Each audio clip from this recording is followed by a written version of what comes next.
Itu untuk kementerian-kementerian beberapa catatan, yaitu Kementerian Kesehatan akan kembali menangani kebutuhan pelayanan kesehatan untuk mengungsi erupsi Gunung Ruang, termasuk juga pembangunan ulang terhadap fasilitas kesehatan di Sumatera Barat, di pesisir selatan dan Padang Pariaman, dan tentu saja untuk di Tanah Toraja lebih akan mengutamakan pada pelayanan karena di sana masih ada pengungsi yang belum mendapatkan tempat yang memadai, masih ditangani oleh BNPB sampai nanti akan ada tempat tinggal sementara yang pada berikutnya nanti akan ada pembangunan rumah baru direlokasi. Kemudian Kemendikbudristek tadi dihadiri juga oleh Pak Dirjen, juga akan terus memantau dan merancang pembangunan program sekolah aman bencana di tempat-tempat yang sekarang sedang mengalami bencana.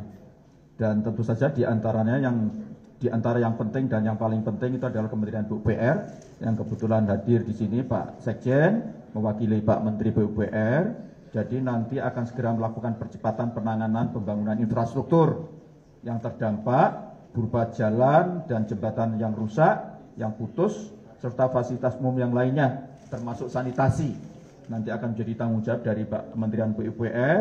Kemudian juga untuk irigasi, akan dialokasikan dana melalui dana alokasi khusus, tetapi juga tidak menutup kemungkinan mungkin bisa diambilkan dari dana DSP atau dana siap pakai yang ada di BNPB. Yang penting bagaimana PUPR bisa maksimal dan cepat menangani kebutuhan-kebutuhan infrastruktur yang sangat mendesak ini, jangan sampai terganggu karena masalah kelambatan pembiayaan.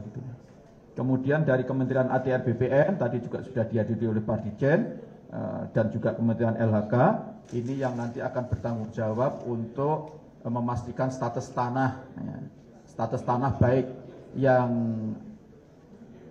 terkena dampak nanti akan dilihat status tanahnya seperti apa dan akan dipastikan, dan terutama yang direlokasi itu baik tanah yang ditinggalkan maupun tanah yang baru harus memiliki kepastian statusnya, dan itu akan menjadi tanggung jawab dari Kementerian ATR dan BPN dan LHK. Kenapa LHK? Karena ada kemungkinan di beberapa lokasi untuk pemerintah daerah yang tidak memiliki fasilitas lahan yang cukup memadai, itu akan menggunakan lahan yang ada di bawah LHK, yaitu berupa hutan, biasanya taman nasional ataupun tanah konservasi.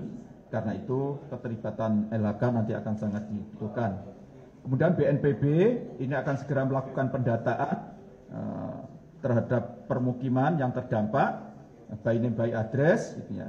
Dan kemudian kalau nanti sudah terverifikasi ada kepastian bersama-sama pemerintah daerah, kemudian nanti akan menetapkan rehabilitasi dan rekonstruksinya. Apakah rumahnya tetap ditahan di tempat itu kalau dipandang aman, tinggal akan ada perbaikan-perbaikan, baik perbaikan rusak ringan, sedang sampai berat, dan itu sudah ada skema pembiayaannya, atau direlokasi. Dan direlokasi ini tadi sudah ada kesepakatan untuk kesempatan informal bahwa untuk wilayah yang ada di akibat erupsi Gunung Ruang di Sulawesi Utara, karena itu ada sekitar 300 KK yang harus direlokasi, itu nanti akan ditangani oleh Kementerian PUPR. Sedangkan kalau yang relokasi kecil-kecilan mungkin nanti BNPB sendiri akan bisa menangani. Yang terakhir untuk pemerintah provinsi baik Sumatera Barat, Sumatera Utara dan Sumatera Selatan dan kabupaten terdampak bencana akan terus melakukan koordinasi dengan KL di tingkat paling bawah, misalnya untuk PUPR, karena PUPR memiliki balai-balai di daerah itu, nanti akan terus berkoordinasi sampai betul-betul target penanganan dampak bencana ini terselesaikan dengan sebaik-baiknya.